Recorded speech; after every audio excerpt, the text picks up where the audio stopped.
savez, on était en train de chanter ce chant qui est juste magnifique. On disait « La terre a tremblé ». Vous savez que ça vient d'un verset dans la parole de Dieu. C'est pendant les actes des... La terre a tremblé plusieurs fois avec Dieu. Hein. Et pendant la mort de Jésus, la terre a tremblé. Et il nous est dit aussi pendant la Pentecôte, la terre a tremblé tellement le Saint-Esprit était puissant.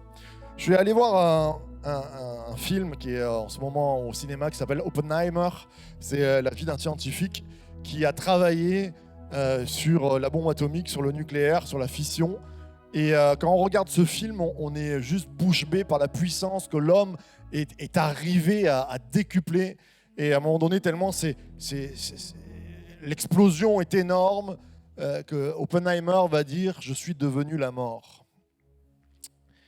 Et je me disais, c'est pas faux dans ce qui s'est passé, mais cette puissance qui nous semble si grande, nucléaire, est infiniment, extrêmement, très petite aux yeux de la puissance de Dieu. Et si Oppenheimer a pu dire « Je suis devenu la mort », je crois que Dieu, par sa puissance, dit « Je suis la vie et la vie éternelle ». Et on peut acclamer cette puissance qui prend part au milieu de nous. On peut l'acclamer plus fort. Il est la puissance de Dieu. Amen. Dieu est bon et Dieu est puissant. Dieu veut te guérir ce matin. Dieu veut te bénir. Dieu veut t'encourager dans ta foi, dans ta vie. Et si tu ne le connais pas, Dieu veut se révéler à toi. Amen. Quand on dit Amen, ça veut dire c'est vrai, j'y crois, je crois à ce que Dieu peut faire. On n'est pas là pour être la plus belle église, même si on l'est. On n'est pas là pour être les plus beaux gens du monde, même si on l'est. Nous le sommes, mais nous sommes là parce que nous croyons et nous avons foi dans ce que Dieu va faire encore aujourd'hui. La vision de l'Église, c'est nous sommes appelés à amener la vie aujourd'hui. Quelle est ta part de vie pour toi? Quelle est ta part de vitalité pour toi ce matin?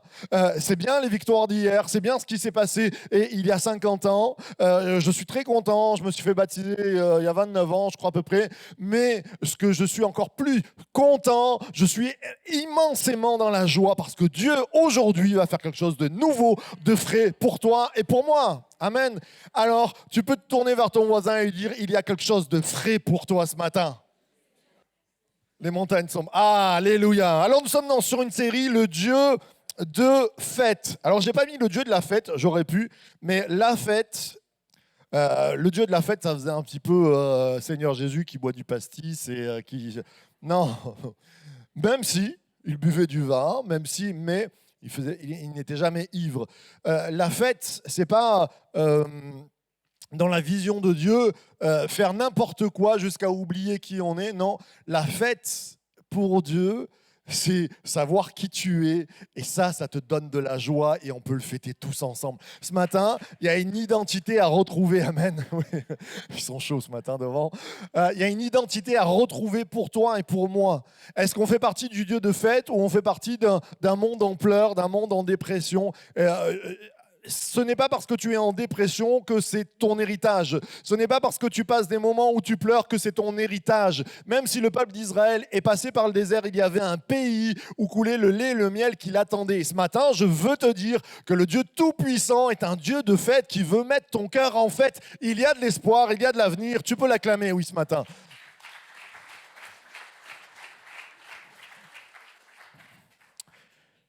Et ce matin, je vais parler d'un thème qui me tient à cœur. Je suis assez casse-pied dans toutes les églises où je passe pour prêcher sur ce thème-là, pour mettre une importance sur ce thème-là. Non pas que les autres ne le font pas, mais c'est mon dada. Et ce matin, on va parler d'une fête assez spéciale, la Sainte Seine, comme nous l'appelons, la Seine, le repas de la Seine, le pain et le vin.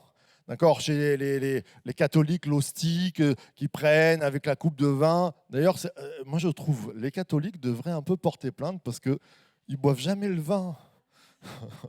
C'est un peu triste quand même. Ils devraient faire une réclamation parce que ce n'était pas comme ça au début. Et je plaisante. Hein. Big up à tous les amis catholiques. La fête de la Seine. La Seine, ça veut dire... Qu'est-ce que ça veut dire d'ailleurs la Seine ? C'est pas la Seine à Paris, la Seine, non, c'est pas ça. Le repas, presque. Non.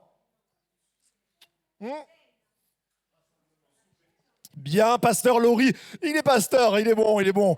Je voulais voir un petit peu le souper. C'est le repas du soir. Ça, c'est intéressant. Je pourrais faire une étude juste sur le repas du soir, parce que le soir vient et Dieu va nous bénir. La nuit vient, mais il y a un repas pour nous.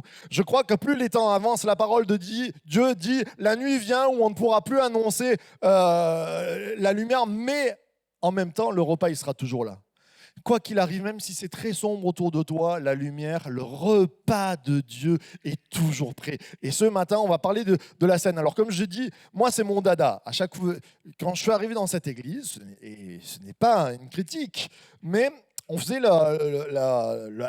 repas, la Sainte Seine. D'ailleurs, c'est étrange si on devait se dire ce matin, nous allons prendre le Saint Souper.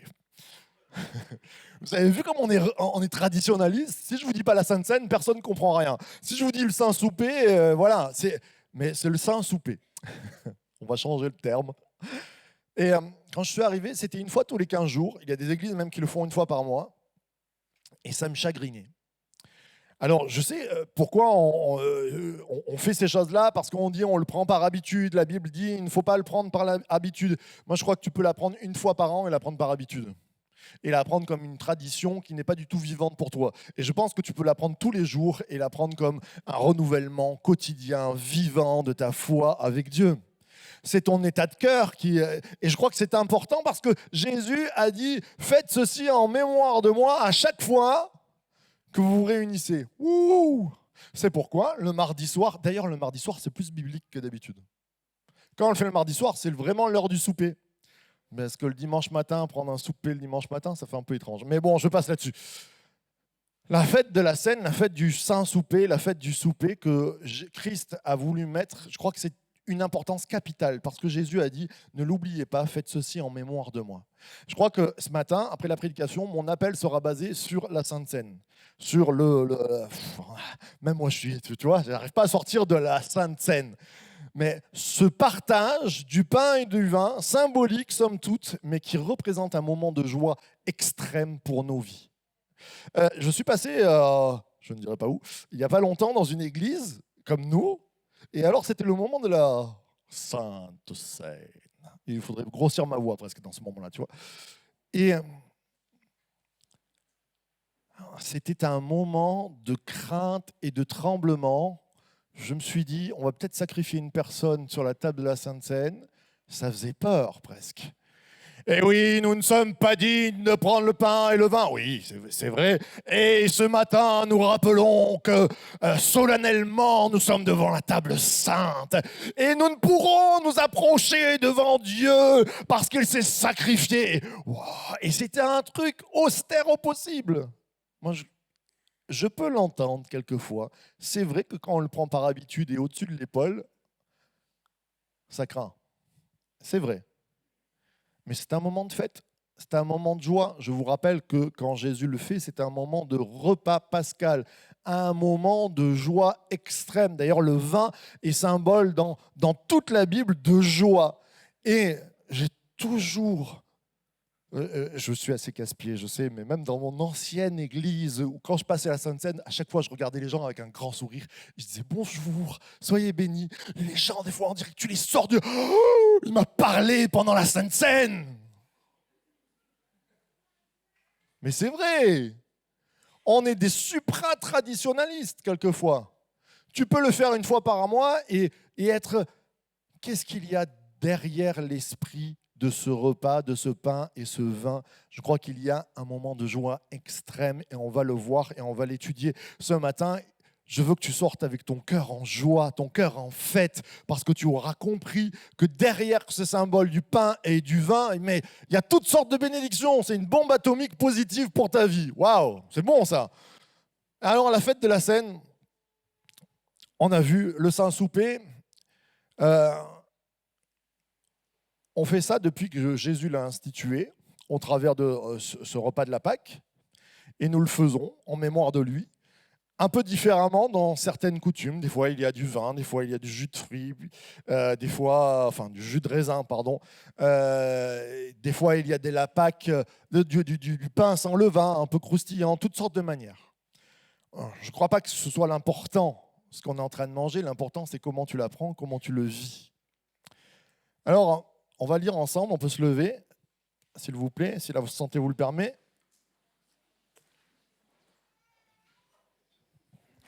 Et quand l'heure fut venue, il se mit à table, Jésus, et les 12 apôtres avec lui. Et il leur dit, « J'ai fort désiré de manger cette Pâque avec vous avant que je souffre. Car je vous dis que je n'en mangerai plus jusqu'à ce qu'elle soit accomplie dans le royaume de Dieu. » Et ayant reçu une coupe, il rendit grâce et dit, rendre grâce, il remercia et dit, « Prenez ceci et distribuez-le entre vous.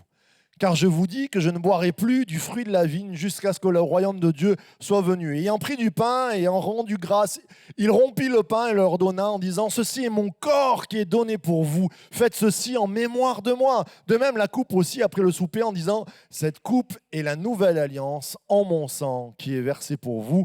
Amen, amen et amen. » Vous pouvez prendre place.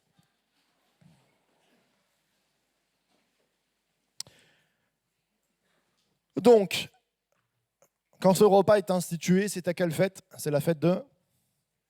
Bien, c'est très bien.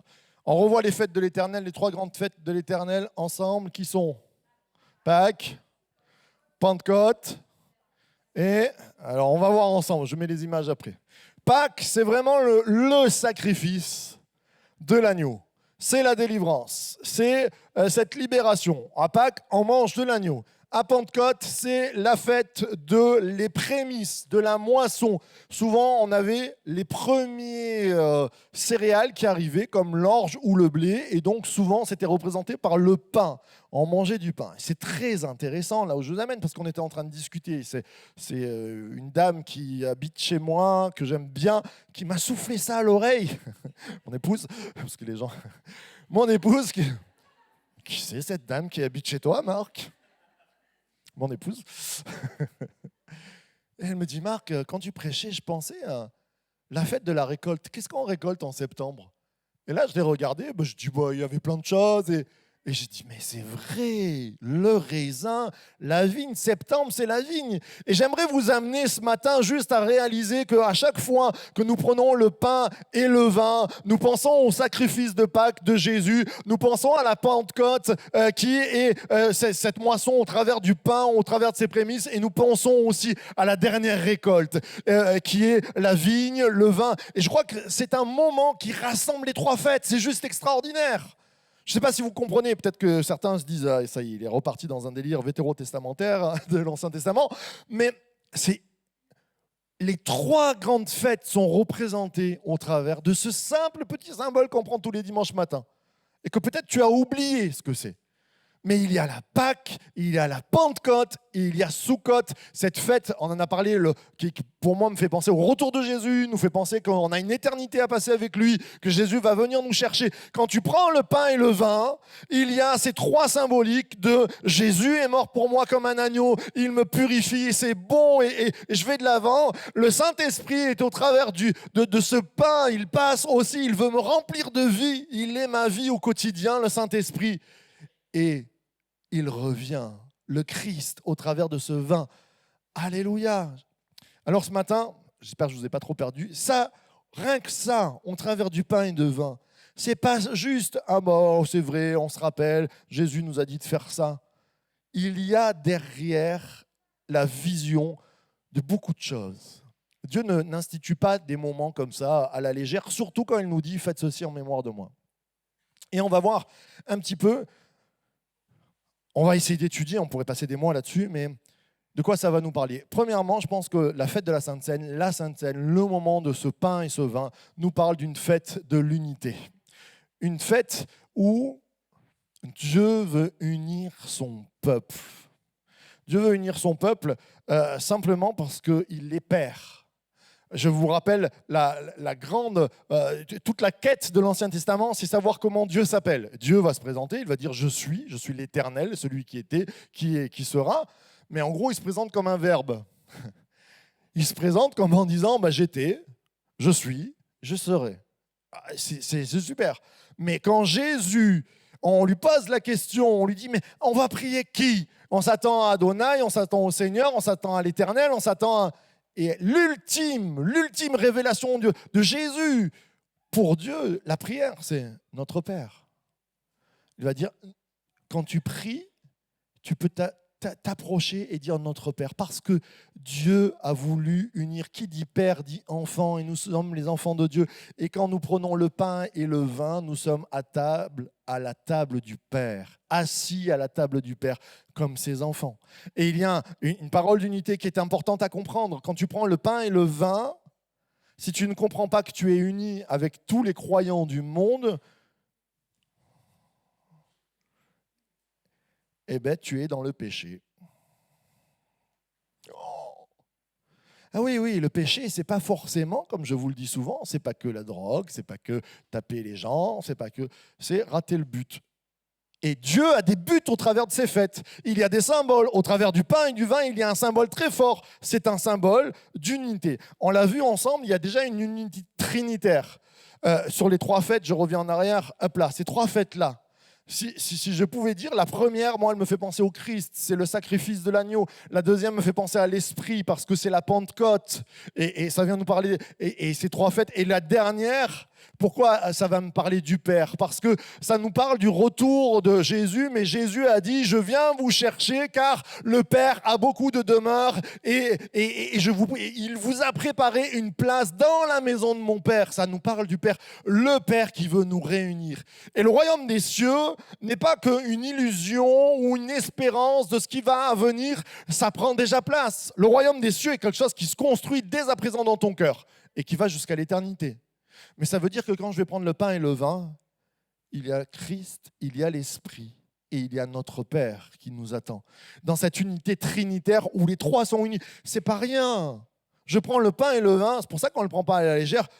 Il y a la puissance du Christ, la puissance de l'Esprit, la puissance de Dieu. J'aimerais entendre un grand amen à ceux qui le croient. L'unité trinitaire, l'unité autour d'un repas. Vous savez que la Sainte Seine, le pain et le vin, se prenaient autour d'un repas. C'est pour ça, nous, aujourd'hui, on a un petit bout de pain, un petit gobelet. On est passé au gobelet parce que, à force de grandir, c'était plus compliqué pour l'hygiène, tout ça, ok. Mais à la base, ils étaient tous assis et dans l'église nouvelle, ils ne sont pas passés. Christ a dit, on fait ceci en mémoire de moi. Un an après, on était déjà au gobelet au pain. Pas du tout. Un an après, on faisait des grands repas. On s'arrêtait pendant le repas, on disait, hop. Sainte-Seine, ouais. Moment de joie, on prenait un chant, lai, il est ressuscité. C'est comme ça que ça se passait. Et on faisait passer le pain et on faisait passer la coupe. Ah oui, c'est différent de ce qu'on fait, ça c'est sûr. C'est pour ça que souvent au moment de Noël, je vous dis, si vous faites Noël chez vous, si vous faites Pâques chez vous, c'est vous qui invitez. Combien de fois j'ai été pris en otage quand je ne suis pas chez moi? Tu sais, tu vas manger à Noël et tu es chez quelqu'un d'autre, c'est pas chez toi, c'est pas tes règles. Et au moment du repas, à chaque fois, tu es pris en otage. Et alors Zemmour, qu'est-ce que tu penses de Zemmour? Et ça part dans des débats politiques, la moitié de la table qui est en train de se fâcher. Et tu te dis, mais c'est quoi ces soirées de Noël? D'ailleurs, tes gosses, tes gamins, ils n'ont plus envie de fêter Noël. Donc maintenant, souvent, j'aime organiser chez moi Noël. Parce que Noël, c'est la fête de Jésus, où on se rappelle que Jésus est mort pour nous. Et là, pendant ce repas festif autour de la personne de Jésus, qu'est-ce que je fais? À chaque fois, je prends du pain, je prends un grand verre de vin, et qui même me suivent, parce que moi, je veux célébrer Jésus, même dans mes repas de fête. C'est ce qui se passait dans l'Église. Et je crois que c'est important que même, vous savez, en Israël, c'est une coutume encore quotidienne, c'est que les croyants en Jésus qui se réunissent autour d'un repas, pas à l'église, mais qui sont ensemble et qui croient en Jésus, ils font souvent une sainte scène, font du pain et du vin. Je veux vous encourager, non pas à le banaliser, mais à le remettre au goût du jour dans votre quotidien. C'était un moment de joie. Et dans la première église, c'était des grands repas. Alors pourquoi ça a plus été dans les grands repas? Parce qu'un jour, ils ont fait n'importe quoi. Ça nous arrive souvent, les humains, je ne sais pas pourquoi. Et ils mangeaient trop, ils s'enivraient, et ils prenaient le pain et le vin à la légère. C'est Paul qui va nous en parler. On le lira tout à l'heure. Et c'était tellement à la légère que Paul a dit, non mais ça ne sert plus à rien, ce que vous êtes en train de faire, c'est catastrophique. Parmi vous, il y en a qui s'enivrent pendant le repas. Alors, on est passé d'une extrême à l'autre, d'un moment de joie, d'un moment de repas, à quelque chose de plus en plus austère, de plus en plus minimisé. Au moins, c'est sûr qu'avec un petit gobelet, on ne s'enivrera pas, et avec un morceau de pain, on ne s'étouffera pas. Je ne dis pas que c'est mal. Je dis voilà pourquoi on est passé de là à ça. Mais on a oublié l'esprit de joie. C'est un repas. Quand on a faim, en ce moment on fait des travaux, quand je rentre chez moi, j'ai faim. Et passer à table, c'est un moment de joie. Et je crois que pourquoi Jésus a fait cela pendant un repas? Parce qu'il veut nous rappeler que c'est un moment d'unité autour de cette faim de Dieu, cette faim du Christ. Comment tu es venu ce matin? Est-ce que tu as faim de Dieu? Le moment du pain et du vin, ça représente cette faim, cette soif. Je veux plus de toi. J'ai faim dans ma vie. J'ai faim de justice. J'ai faim d'amour. J'ai faim de ta lumière. J'ai faim de ton encouragement. J'ai faim, Seigneur, de ta guérison. J'ai faim de ta résurrection en moi. J'ai faim de toi. Est-ce qu'il y a des personnes ce matin qui ont faim de Dieu, qu'ils puissent l'exprimer?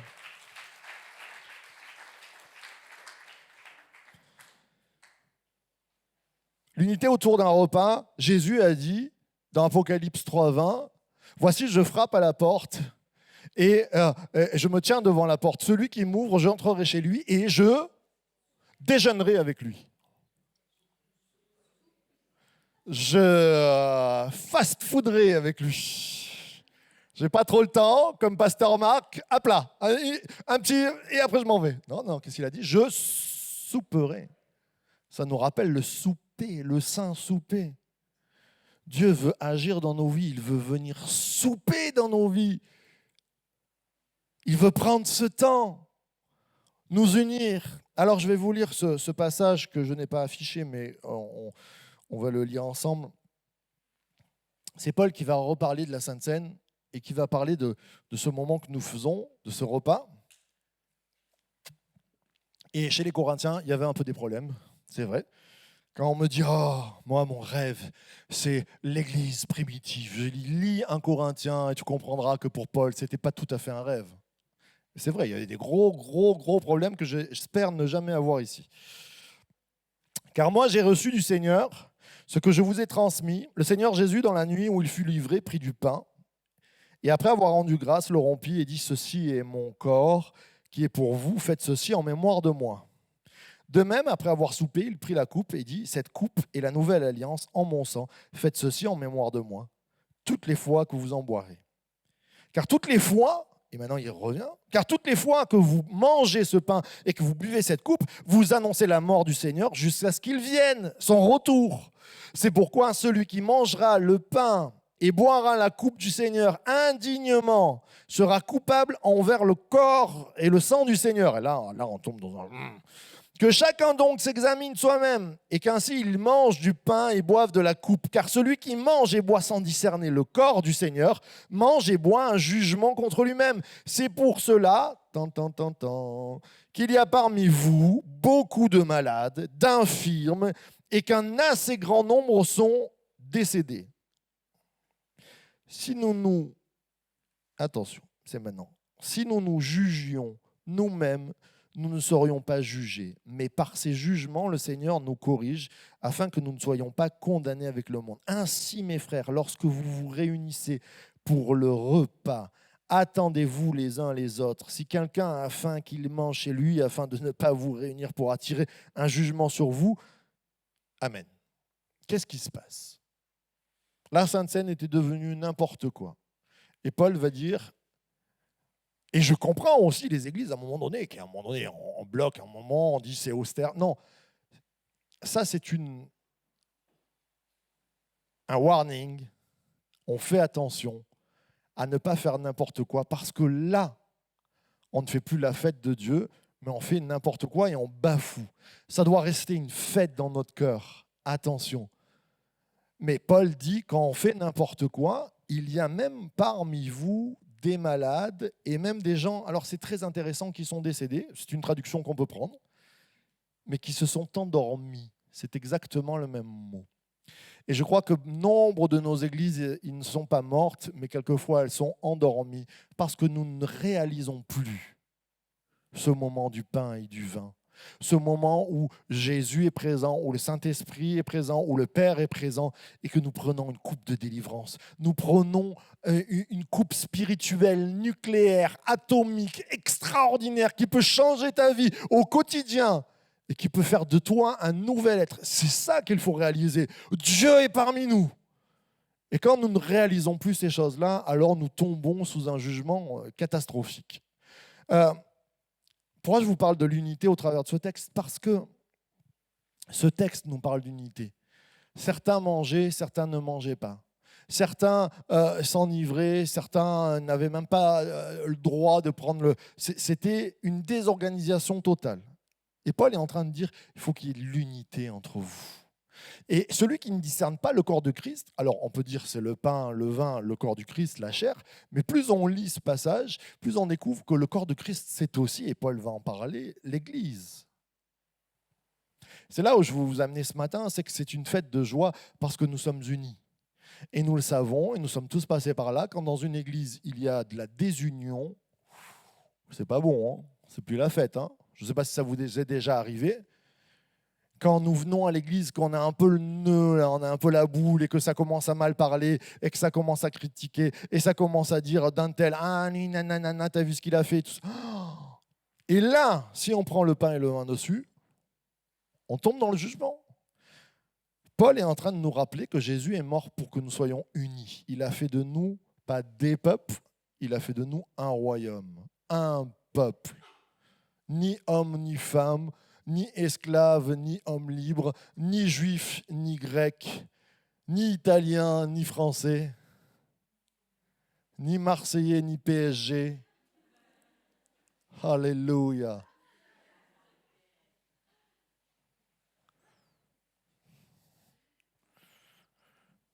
C'est important ce que je vais dire. Je crois que nous avons perdu le réveil. Nous avons perdu le réveil spirituel. Parce que nous avons été désunis.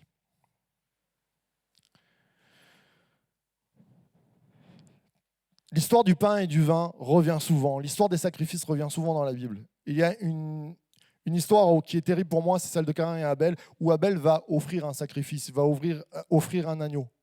Et il nous est dit dans Hébreu que son sacrifice a été reconnu parce qu'il avait la foi dans le sacrifice qu'il mettait.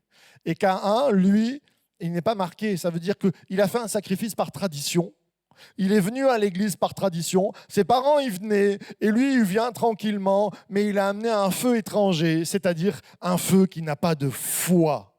Quand dans nos vies, nous faisons les choses sans la foi, quand nous ne sommes pas comme Abel qui sacrifie par la foi, c'est Hébreu qui le dit. Souvent, on cherche la justification. Pourquoi Caïn, il n'a pas été reçu et pourquoi Abel? Parce que Hébreu nous le dit. Abel a donné son sacrifice par la foi. Quand tu vas prendre le pain et le vin, il y a une part de foi qui vient te dire, tu en veux encore à ton frère. Je ne parle pas des ennemis hors cadre. Je parle des croyants qui nous ont fait du mal. Je parle des pasteurs qui nous ont fait du mal. Je parle des fans de pasteurs qui nous ont fait du mal, je plaisante.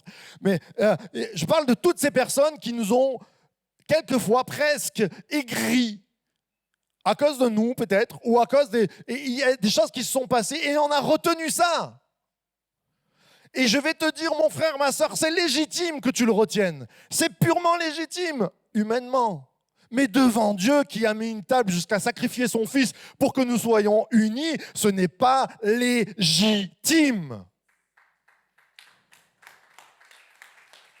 Alors ce matin, je ne veux pas être comme Caïn qui prend la Sainte Seine en disant « ouais, allez, je passe ». Non, passe pas. C'est par la foi que je vais arriver à pardonner. Humainement, je ne peux pas pardonner. Mais humainement, je vais m'approcher du pain et du vin, mais je vais dire « Seigneur, c'est toi le divin ». Par la foi, je veux prendre ce pain et ce vin. Moi, j'arrive pas à pardonner, j'arrive pas à lâcher. Le pardon, c'est pas dire ça y est, j'ai décidé. Non, c'est pas j'ai décidé. C'est Seigneur, fais une action en moi pour que j'arrive à pardonner. Fais une action en moi au travers de ce pain et ce vin. Oui, j'ai décidé, mais je décide à ce moment-là que moi, j'y arrive pas. Mais par la foi, tu vas me bénir. Amen. Alors pardonne à ton pasteur. surtout s'il est d'origine italienne. Pardonne à ton frère et à ta sœur quand tu vas prendre le pain et le vin. C'est pour ça qu'on s'est endormi, mes frères et sœurs. C'est pour ça qu'on est KO, quelquefois que le diable se régale, parce que là, il peut agir. C'est pour ça qu'il y a des maladies au milieu de nous. Parce que nous n'avons pas pardonné et qu'on prend le pain et le vin devant Dieu, devant papa, et qu'on n'aime pas les enfants. Tu t'imagines, moi, si à table, ça se passe des fois, les enfants, ils se chamaillent. Quand on passe à table, on se demande pardon. Chez moi, ça se passe comme ça. Eh bien, devant Dieu, c'est la même chose. Alors ce matin,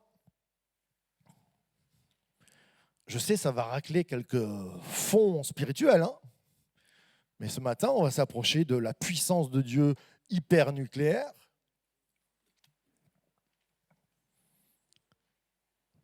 qui, si je prends le pendant de ce texte où je dis, si je la prends à la légère, je vais être malade. Mais si je ne le prends pas à la légère, ce souper, il peut me guérir. Il peut transformer ma vie. Il peut remplir ma vie de l'esprit. Il peut changer toutes choses. Il peut me faire avancer. Je vais prendre le pain et le vin. C'est quelque chose d'extraordinaire. Ça m'ouvre sur un pan qui est l'éternité devant moi, le royaume des cieux, la puissance de l'esprit. Si je le prends, mais oui, c'est une fête. Et je le prends avec foi ce matin. Et j'aimerais entendre un peuple qui acclame ce moment de foi.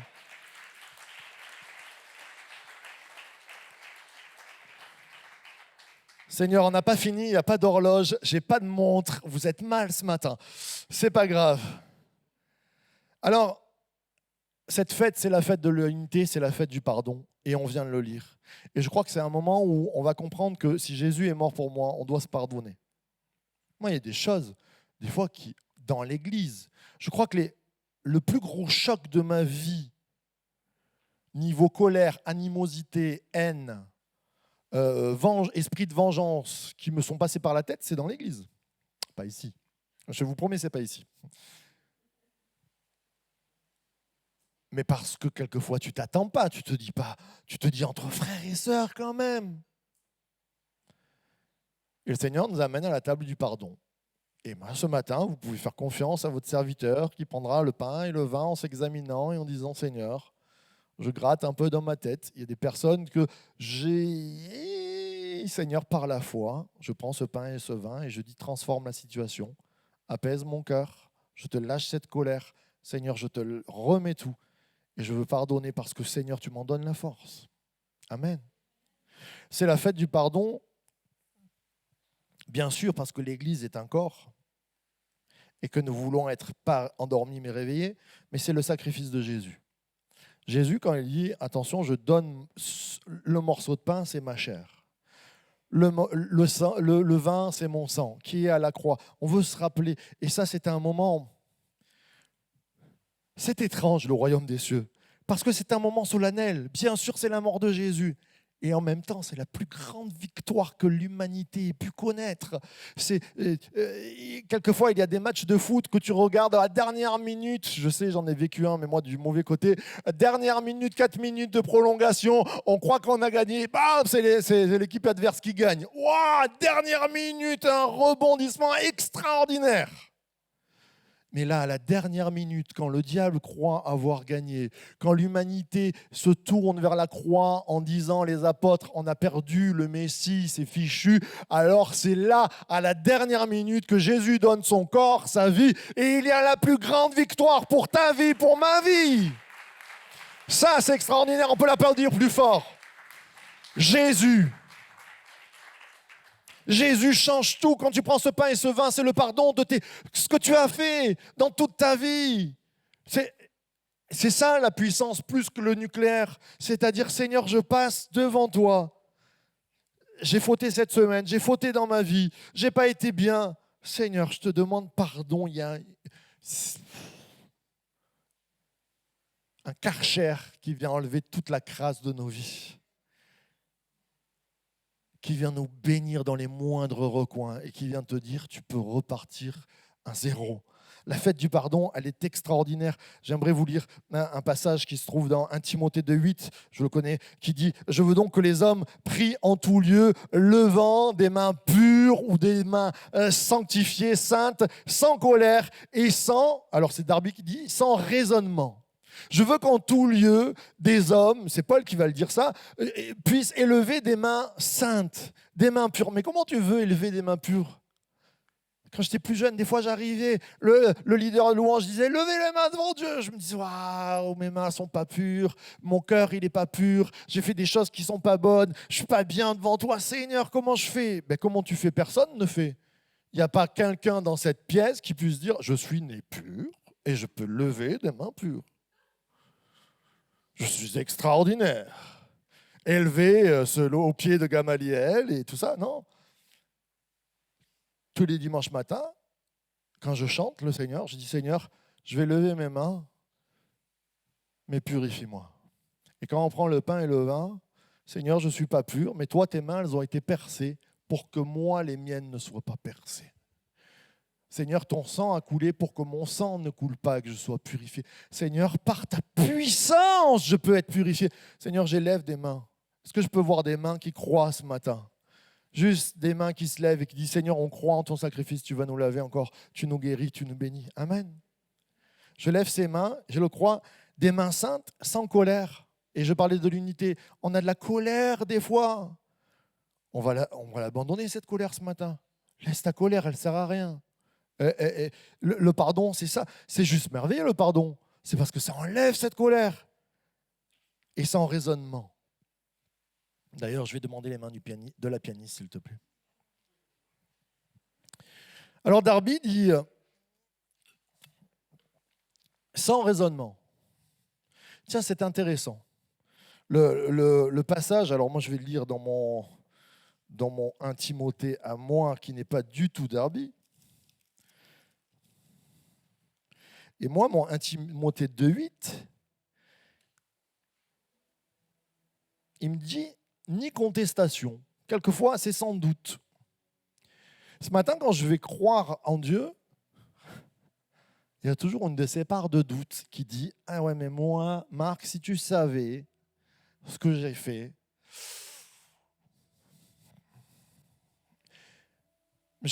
Seigneur, je suis d'accord pour pardonner, mais là, c'est trop dur pour moi. » Mais il n'y a rien de trop dur, de trop grand, ou de trop petit, de trop vieux, de trop gros, de trop tout ce que vous voulez, que Dieu ne puisse agir.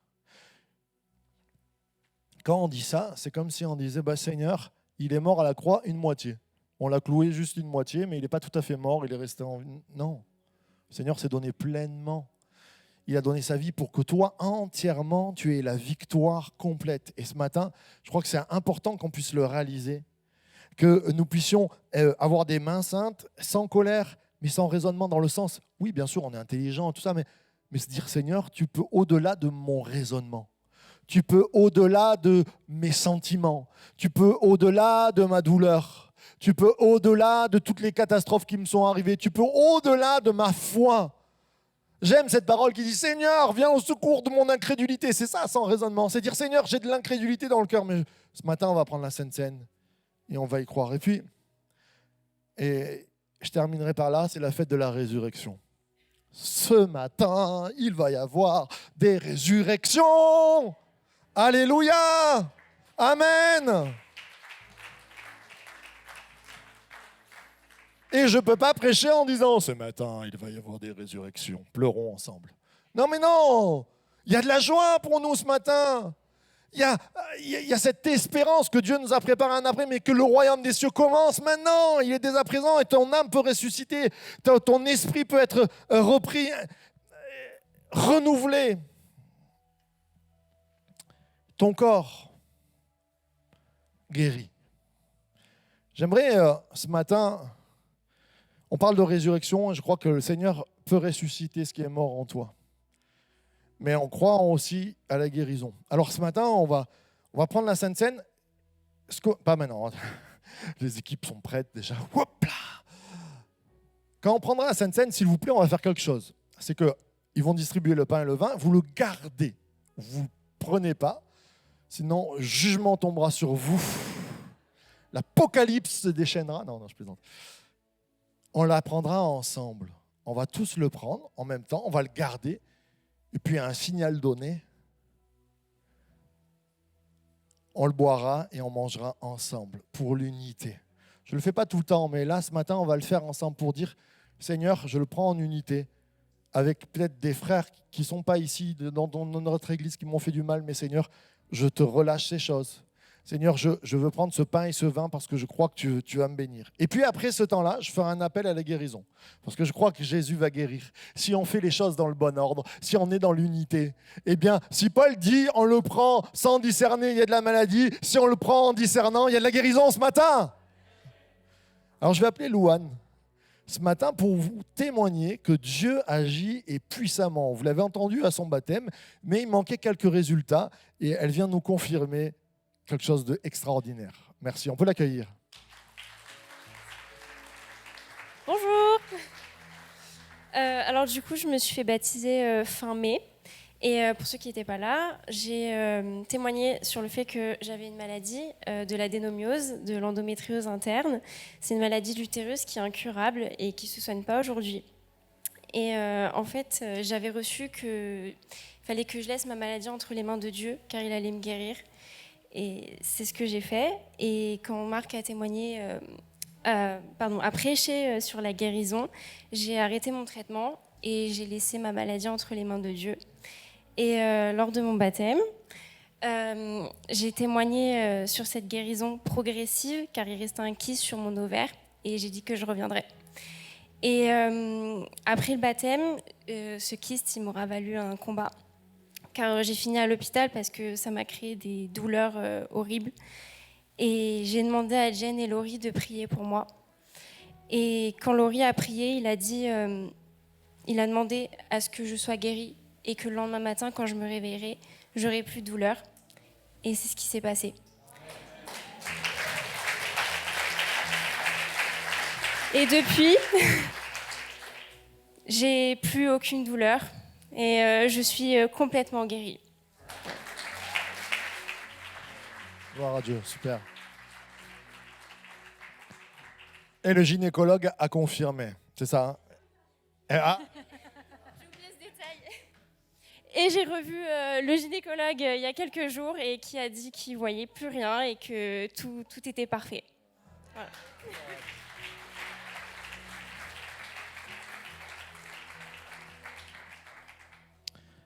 C'est juste extraordinaire ce qui se passe. Dieu est grand, Dieu est puissant au travers d'un moment où on prie tout simplement pour les gens. Alors là, ça s'est fait en 2 étapes, c'est rigolo. Le Seigneur peut guérir, extraordinaire, et on veut aller jusqu'au bout de la guérison. Et bravo, merci Laurie et Jen d'avoir prié jusqu'au bout, d'avoir continué. Et on croit que Dieu va agir ce matin.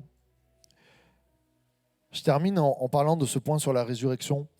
Le Seigneur peut ressusciter, peut guérir, peut puissamment. Quand j'étais enfant, j'étais déjà un berger, mais le berger des animaux, tu sais. J'aimais pas voir mourir les animaux. Mais même les petits. Ma femme me crie dessus parce que s'il y a une araignée, elle me dit « Tu la sauves pas hein !» Je prends toujours un verre, un papier, je sors, je mets... C'est comme ça. Et on avait une petite piscine et souvent des abeilles plongent dedans. Et quand une abeille plonge dans l'eau, elle se retrouve qu'elle se noie. Et un jour, mon père m'a dit « Attends, viens, on fait une expérience, tu vas voir. » Et alors, quand j'arrivais à temps, je les prenais à la main, je sortais les guêpes, les abeilles, je ne me faisais pas piquer et tout ça. Mais des fois, elles étaient mortes. Et un jour, elle était morte devant. Mon père me dit « Attends. » Et on allait prendre, je ne sais pas si vous avez déjà fait ça, on allait prendre du sel et on a mis l'abeille dans le sel. Et chose folle, vous avez des vidéos qui confirment ce que je dis, et par exemple sur des mouches, il y a des gens qui noient des mouches, c'est pas sympa, mais et qui après les mettent dans le sel. Eh bien, au bout de 5 minutes, on a vu commencer à se débattre l'abeille et qui est repartie et qui s'est envolée. Et moi, j'avais des grands yeux, je dis miracle. Alors, je ne connais pas pourquoi, est-ce que ça sèche, est-ce que ça repart, je ne peux pas vous dire, mais j'aimerais te donner cet exemple. Quelquefois, dans nos vies, on se sent totalement noyé parce que les vagues sont venues, parce qu'on n'a pas eu une bouée, parce qu'on n'a pas eu une main tendue pour nous sortir. Et on dit, Dieu, où tu es? Il y a de la noyade dans mon cœur, il y a de la mort dans mon cœur. Mais le Seigneur a prévu, comme comme il a prévu ici, une église. Et Jésus a dit, vous êtes le sel de la terre. Et ce matin, il y a du sel pour te ressusciter, mon ami, pour te sortir de ta noyade. Alors on va se lever ensemble et on va prendre le pain et le vin. On le prend, on s'attend. Hein. On va prendre un chant pendant la distribution. Et puis après, je remonterai sur l'estrade et on prendra le pain et le vin ensemble. Et dans ce moment de pain et de vin, dans ce moment de souper, on va croire que Jésus guérit notre cœur qui n'a pas pardonné, notre cœur qui est en colère. On va croire que Jésus intervient dans des situations peut-être de couples qui sont catastrophiques, où Dieu veut remettre de l'amour. On va croire que Jésus vient nous guérir profondément notre âme et qu'il vient nous ressusciter parce qu'il y a toute la puissance du Père, du Fils et du Saint-Esprit au travers de ces symboles. Amen. Alors, on va prendre le pain et le vin, distribuons. On va prendre ce chant, un simple chant, et puis après, on va prendre ce pain et ce vin. Amen.